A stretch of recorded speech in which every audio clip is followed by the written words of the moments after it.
Mesdames, Messieurs les directeurs d'établissements pénitentiaires de Dakar, Mesdames, Messieurs les inspecteurs, contrôleurs, agents administratifs, surveillants et surveillantes de prison de l'administration pénitentiaire,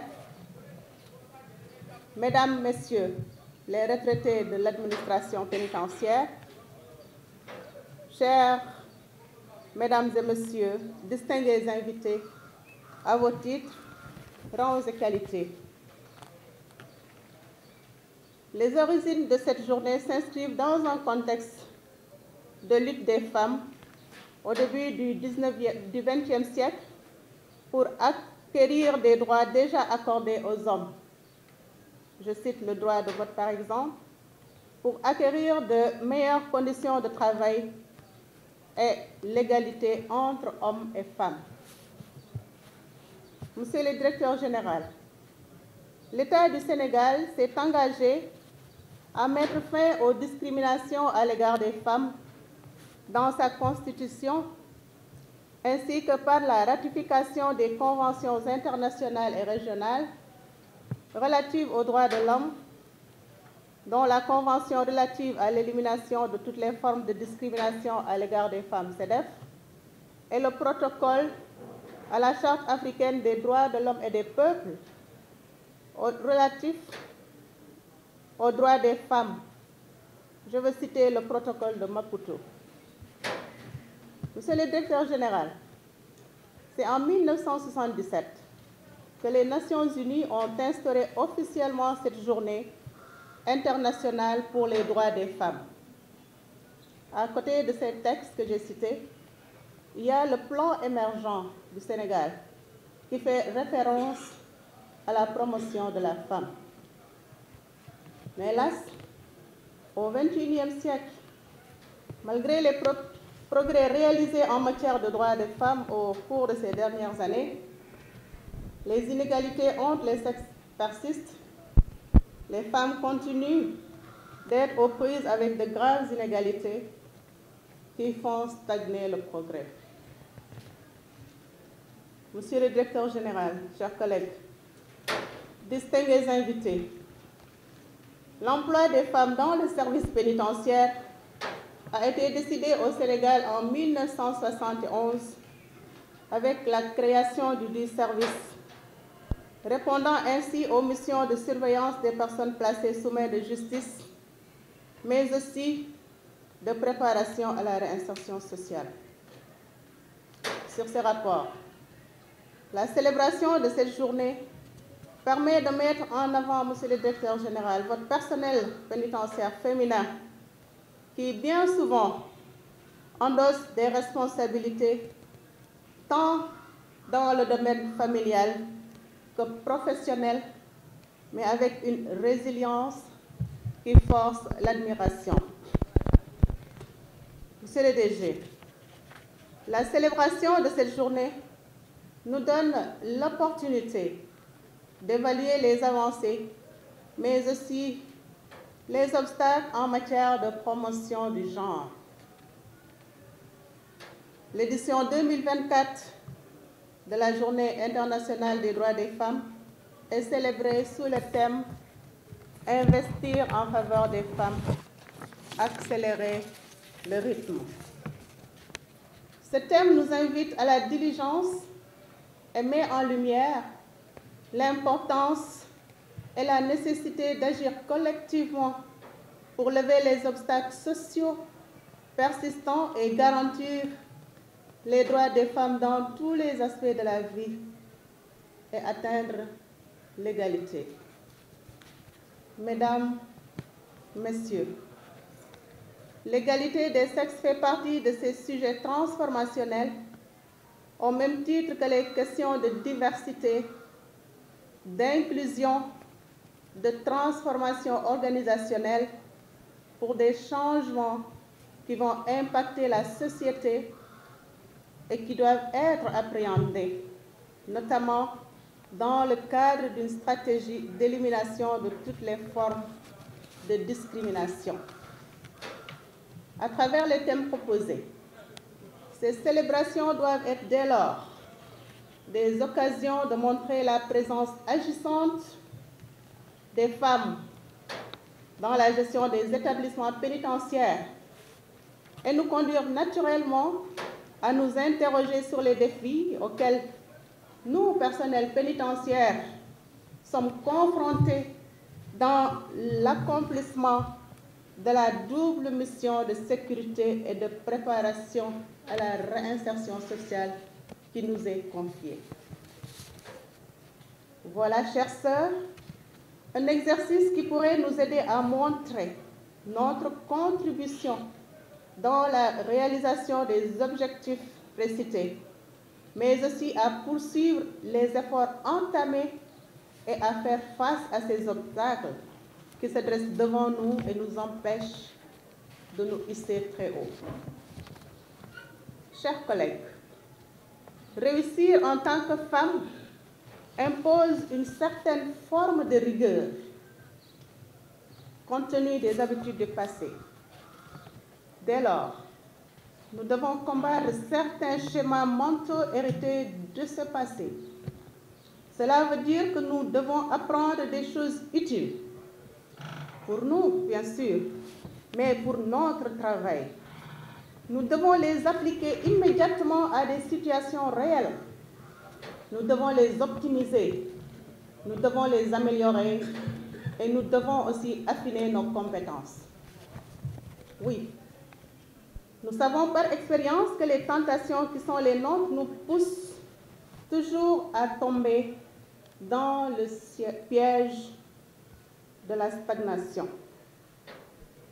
À ce titre, il semble important de garder en mémoire et dans les cœurs que notre désir d'atteindre l'égalité et les efforts pour y parvenir doivent être quotidiens.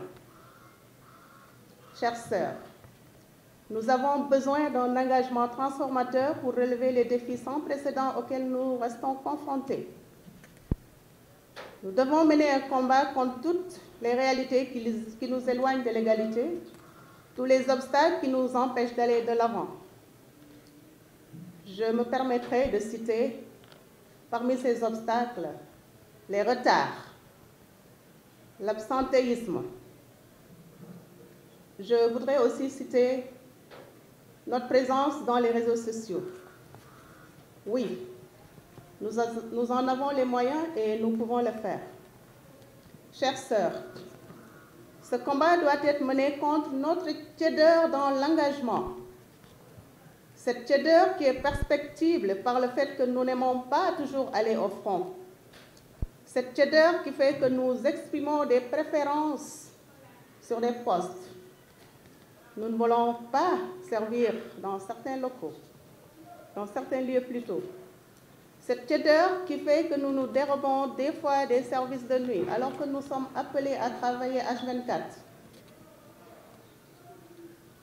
Mes chères sœurs, aujourd'hui 9 mars 2024, notre point de vue doit exprimer de façon claire et sans ambiguïté la cohérence de notre démarche en vue de l'égalité. Mesdames, qu'on en soit consciente ou pas, nous savons que toutes les actions convergent vers la femme. Où aller ailleurs? Que faire sans la femme qui est mère, sœur et épouse? Sommes-nous conscientes de la valeur de la femme? Mes chères sœurs, on ne cherche pas à être apprécié, on ne cherche pas à être jugé, on cherche à être valorisé, parce qu'au cœur de la vie se trouve la femme. Et au cœur de la sécurité et de la préparation à la réinsertion sociale se trouve la femme pénitentiaire. Mesdames et messieurs, les femmes ont réalisé des progrès considérables en renversant des barrières et en déconstruisant des stéréotypes. Nos femmes, dans l'administration pénitentiaire, ont intégré les unités d'intervention. Donc, au cœur de la sécurité se trouve la femme. Et l'histoire de l'humanité montre que les tensions s'apaisent quand les femmes s'engage. Alors, chères femmes, engageons-nous. Chers hommes, ceci est une invitation aussi à vous adresser pour que vous méditiez sur les rêves inachevés des femmes et les défis persistants de notre société. Et je vous adresse ce cri de cœur dans l'espoir qu'il résonne au plus profond de vous-même. Alors, je vais citer Stendhal. Il disait que l'admission des femmes à l'égalité parfaite serait la marque la plus sûre de la civilisation et elle doublerait les forces intellectuelles du genre humain. Fin de citation. Messieurs, toutes les femmes et tous les hommes méritent, à chance égale, de poursuivre des carrières et des vies épanouissantes.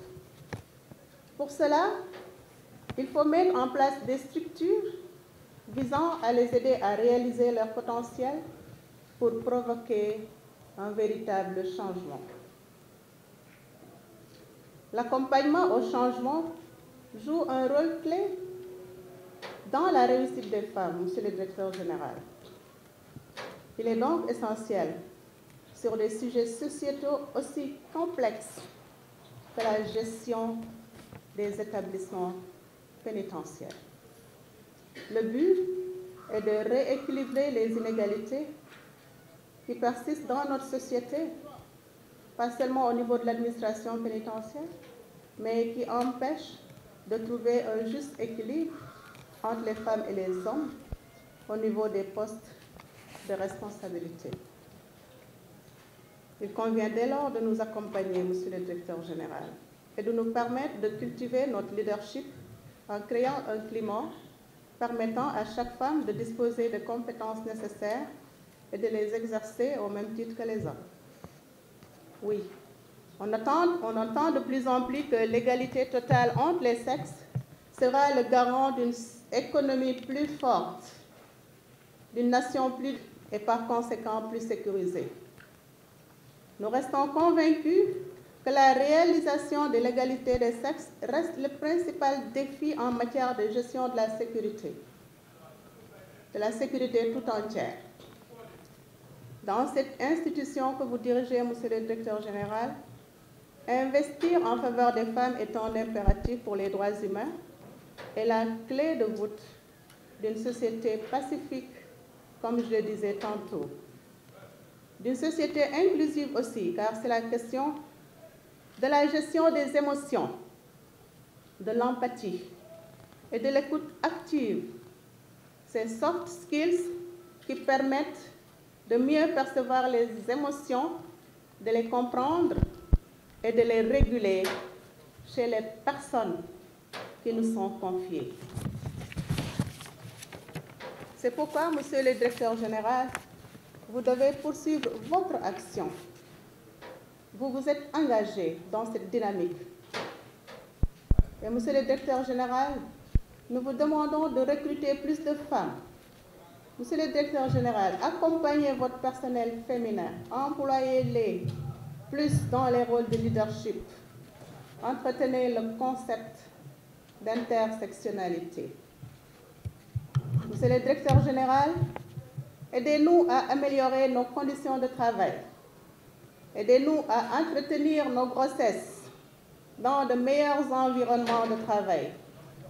Aidez-nous à mieux être au service de nos enfants, à les allaiter. Aidez-nous à être plus stables dans nos foyers pour mieux concilier le service et le foyer. Et cela, ce sera au profit de l'administration pénitentiaire parce que nous serons plus performantes. Je fais entendre ma voix, non pas pour crier, mais pour que les progrès sur la participation des femmes au processus décisionnel soient plus soutenus. Et c'est ce qui est au cœur de la célébration de la Journée internationale des droits des femmes. Mesdames et messieurs, pour l'admission de la femme, je l'ai dit, à l'égalité parfaite serait la marque la plus sûre de la civilisation. Et pour terminer, Monsieur le DG, je tenais, au nom du personnel féminin, vous remercier. Vous remercier sincèrement pour votre engagement. Ça ne fait pas longtemps que vous êtes là, mais vous avez montré un engagement ferme et une détermination entière à soutenir votre personnel, à accompagner votre personnel et à s'ériger aussi en défenseur des personnes vulnérables qui sont sous notre charge. Vous me permettrez, Monsieur le Directeur général, de remercier particulièrement Madame Diagne. Madame Diagne, vous avez accepté spontanément d'être notre marraine. Vous nous avez accompagnés financièrement et matériellement.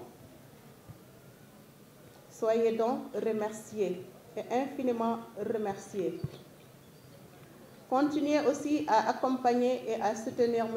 Diagne, car l'adage le dit si bien, derrière chaque grand homme se trouve toujours une grande dame. Nos remerciements vont également à Madame Thioune. Madame Thioune Aoué, elle aussi, elle a accepté, malgré son emploi de temps très chargé, de venir aujourd'hui nous accompagner et d'animer une conférence à notre profit. Vous étiez hier en dehors de Dakar. Cet après-midi aussi, vous avez un engagement. Madame Thioune, vous voyez ici, en tout cas, vous trouvez ici l'expression de nos remerciements les plus distingués. Mes remerciements vont également à vous tous, chers collègues, chers partenaires de l'administration pénitentiaire. À vous aussi, distingués invités. Vous tous, vous avez rendu belle cette fête. Bonne fête à toutes les femmes, mais bonne fête à tous les hommes, car en eux se complètent les femmes. Je vous remercie de votre aimable attention.